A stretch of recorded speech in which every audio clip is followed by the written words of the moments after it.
A choice point. There we stand, frozen to the spot. Which way now? Right, left, straight?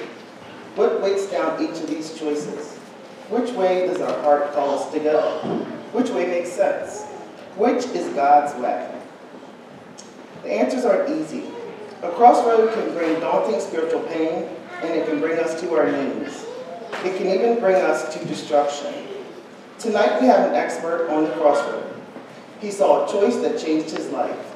Please welcome Malchus, guard and servant of the high priest of Israel.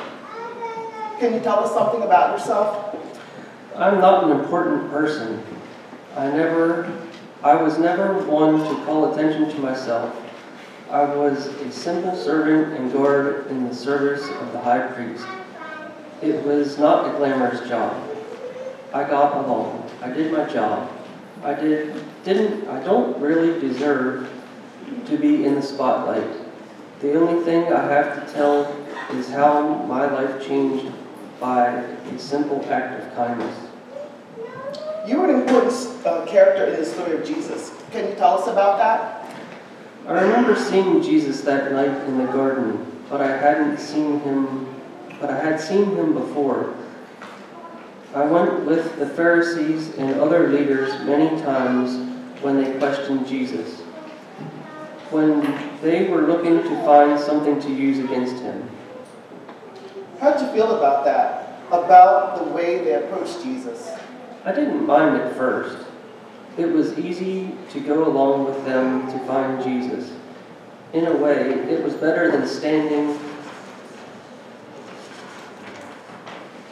around in the council or slaving in the high priest at his house. But your attitude changed. I heard Jesus' answers. I saw how he dealt with people in need. It began to trouble me that the leaders were so dead set against him. I didn't see anything wrong in what he did or said.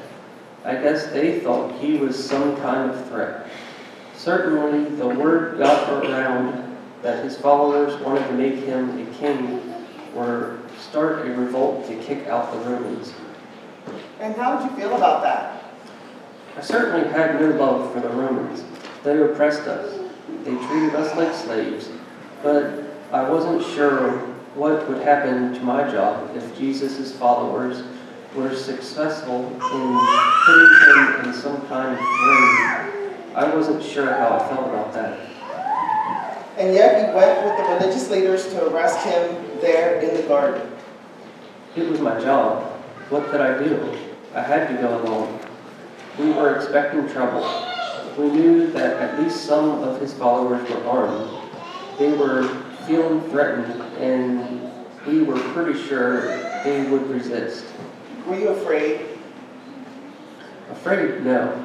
I was trained as a military guard. I knew how to protect myself. I knew how to strike with a sword if it came to that. I lived in that kind of world. In my world, you stood up for yourself. You struck back if you were assaulted. You struck first if you had a chance. I lived in a world where it was every man for himself. I knew Jesus. I heard him speak, but I thought that when it came down to it, he and his followers would fight. And I was ready. And yet, something happened that night that changed me. As I expected one of Jesus' followers, I heard later it was Peter, lashed out with his sword and cut off my ear. And I was ready to strike back. That's what I knew. That's how I lived. And yet you stopped. Jesus held up his hand. I thought he might call on the rest of his followers to strike, but his voice was quiet, gentle almost. I could not move. Jesus reached out his hand towards me. I thought he was going to grab me or hit me. Surely I would have in his place. But with great care, he simply touched my ear, and instantly it was healed. And the touch changed you? He touched my ear, but in a more important way, he touched my spirit. Here was one who had the power to strike back, to respond the way I was trained to respond, and yet he chose to heal, to care, to love, if you will. Suddenly, I saw my life in a different way. It was like a light went on in my spirit. I saw someone live in a way I could not understand. Tell us about the light. In an instant, I looked at my whole life. I saw each time I took advantage of another, struck another, hurt another person. I saw the struggle my life had been and the choices I had made to get ahead, at least as I saw it. And suddenly, it all seemed dark and empty. I saw a different way to live. And how has it changed you?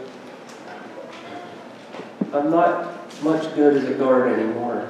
I can't wield the sword in my hand or the hate in my heart anymore. I saw a way of compassion, of love, and I make different choices now. Is your life easier now? Easier? No. In some ways, it's harder. But I find the face of Jesus in my eyes when I am tempted to ignore the needs of others, to strike back when I am hurt, to get revenge when I am insulted or injured. I see the face of Jesus, and he calls me to make a choice of compassion and mercy. I know this. In Jesus, I am forgiven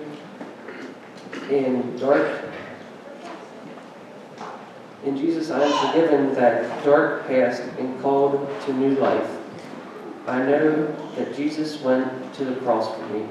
He healed me by his death and resurrection. But he did not only heal my ear, he healed my heart. What message would you leave with us? I am nobody important. I don't have a great speech to give you. But I know this. When we are tempted to live by the ways of the world, when we are tempted to live in the darkness, we can make a choice to follow the way lighted by Jesus. A light that comes from the truth that we are healed and whole in him. In him we can dare to live in love. And that's the most important message.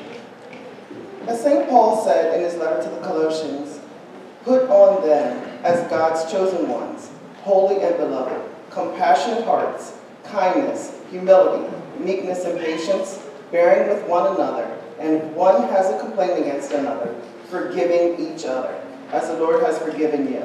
So you also must forgive, and above all, put on love, which binds everything together in perfect harmony.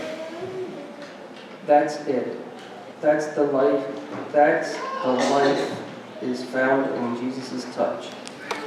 That's the life I pray for you.